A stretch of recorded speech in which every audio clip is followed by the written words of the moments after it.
CustomTacticals.com here, and today the knife I'm reviewing is the Benchmade Bone Collector.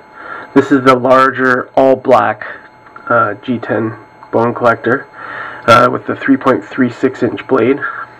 Blade is a 0.125 inch thickness, so it's a pretty standard thickness for a folder. Has the round hole that Spyderco created and Benchmade continues to use now. And so this one has an extra little lanyard here that is not come with the regular model. This is an aftermarket job that I got on there. The G10 has got an interesting pattern on it, which I believe Benchmade calls the rib cage grip, and it has sort of a bump on the back spacer here, which is also a G10, and it actually creates quite the good grip on the back portion of the knife where it sits against the palm. I quite like it, actually.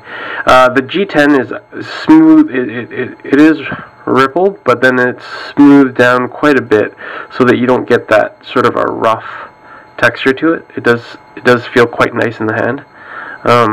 You don't get sort of that digging in feeling that you get with most G10 that tends to be ribbed like this.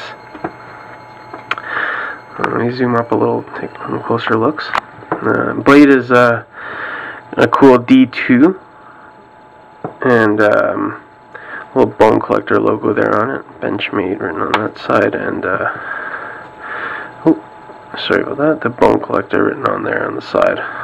It's quite tastefully done, so it's not distracting like some of the writing that you see on the sides of blades. Pocket clip on this side can be switched to left-hand carry, but only tip up, no tip down carry. Axis lock, which most of you are familiar with at this point. So you push back on the axis lock, closes, open, locks in. Very smooth, like all axis lock mechanisms are. I personally like to use a little bit of Militech 1 on my axis locks because I find it smooths it down. There has been some talk that using Militech on the lock will compromise its ability to stay locked because it'll actually slip. I have not found that this is the case, but your mileage may vary. What I did notice about a lot of axis lock mechanisms is that when you first get them, there's no lubrication on them, and they tend to be difficult to open. But this one has been actually very smooth, and I've been able to get it fairly smooth without too much play. A little bit more play than I'd like, but it's pretty acceptable. It's a US made Benchmade, so it's pretty good quality. Not a whole lot to say about this knife because it's, aside from a few details in the rib cage grip and the D2 steel, it's very similar to most of the other axis lock Benchmades that I've seen.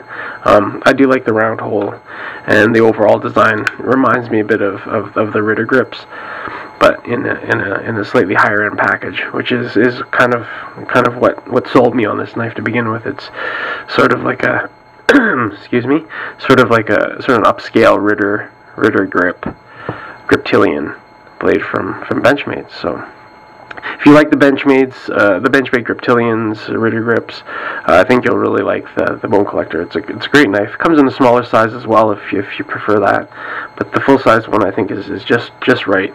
A 3.36 inch blade. So and the D2 steel is a nice touch. It's a pretty hard 60 to 62 HRC hardness steel blade. Nice flat grind on it. So yeah, hope you guys enjoyed the review and look at the Benchmade bone collector. Have a good one.